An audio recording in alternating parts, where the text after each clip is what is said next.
Hello students, today we are going to discuss about the rules of inference. So let us begin.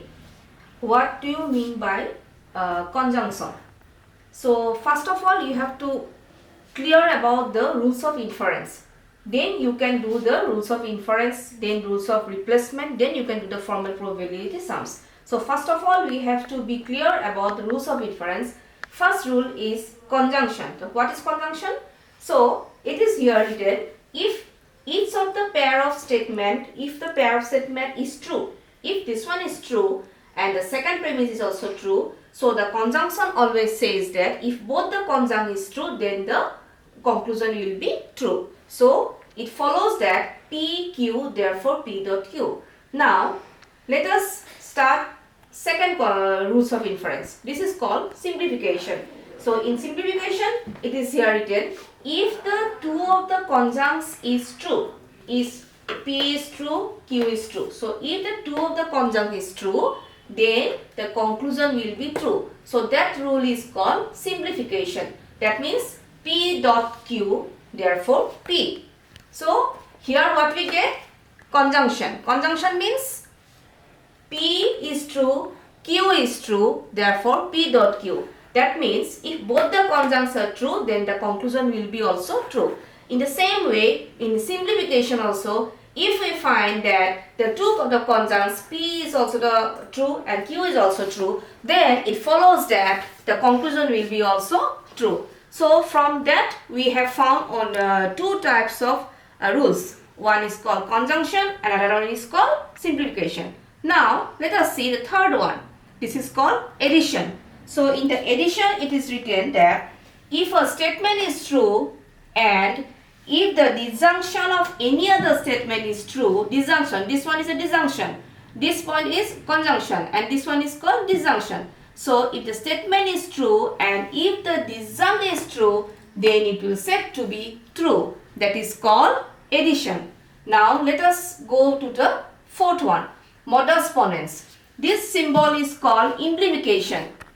This symbol is called conjunction, this symbol is called disjunction and this symbol is called implication. You have got these symbols in the other chapter only. So I will discuss only the rules. So modus ponens means if P implies Q, P therefore Q. That means if P is true, Q is true, then the first antecedent is true, then the consequent is also said to be true. So P implies Q, P therefore Q. This is called modus ponens. Now let us see the opposite one.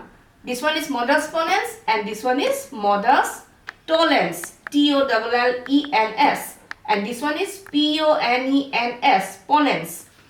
So modus ponens are opposite. This one is the opposite one and this one is called P implies Q, where the consequent is false, so the antecedent is also said to be false. Then the sixth one is hypothetical syllogism. Hypothetical syllogism is one type of a chain system. That means P is related to Q, Q is related to R, therefore P is also related to R. So hypothetical syllogism is one type of a chain. So where we find that P is related to Q, where Q is related to R, therefore P is also related to R. This is the sixth point. Now seventh one is constructive dilemma. Constructive dilemma means P implies Q, R implies S. So here you see P and R are the antecedent part. This one, these two are the antecedent part and these two are the consequent part. When the antecedent is said to be true, then the consequent is automatically said to be true. So here you see P implies Q, R implies S. See, P and R, P or R is said to be true. So if P or R is said to be true, therefore Q or S also said to be true. This rule is called constructive dilemma and the opposite one is called destructive dilemma. P implies Q, R implies S. Here the consequent is written first. So here it is found that consequent is negative, so the automatically antecedent is also negative. Okay. Now the number 9. Ninth one is disjunctive syllogism. This symbol is called disjunctive. So in a disjunctive syllogism, let us see one example. The stick is straight or curved. P or Q. The stick is straight or curved. That means one should be straight or curved. The stick is either straight or curved. Here it is written that stick is not straight. That means automatically it says that stick is curved. So P or Q, not P, therefore Q. This is called disjunctive syllogism. In disjunctive syllogism, either one should be true, not the both. So here it is written disjunctive syllogism, P means the stick is straight or the stick is curved. So one should be true. Here it is said that stick is not straight, therefore automatically we have to say that the stick is curved. So you have to learn by heart these 10 rules. Number the last one is absorption. Absorption is P implies Q.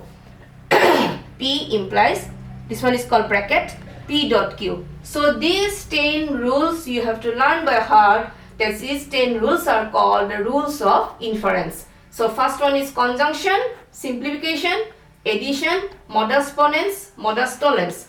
This opposite one is modus tollens. Hypothetical syllogism, constructive dilemma. This opposite is called destructive dilemma. Disjunctive syllogism, and last one is absorption. So for today I have taught you these rules of inference, these 10 rules of inference, where you have to learn by heart so that you can know the what is called the formal proof of validity sums. Then you can, if you learn by heart these 10 rules, then you can do the sums. So next day I will teach you the how to do sums one by one. Okay, thank you.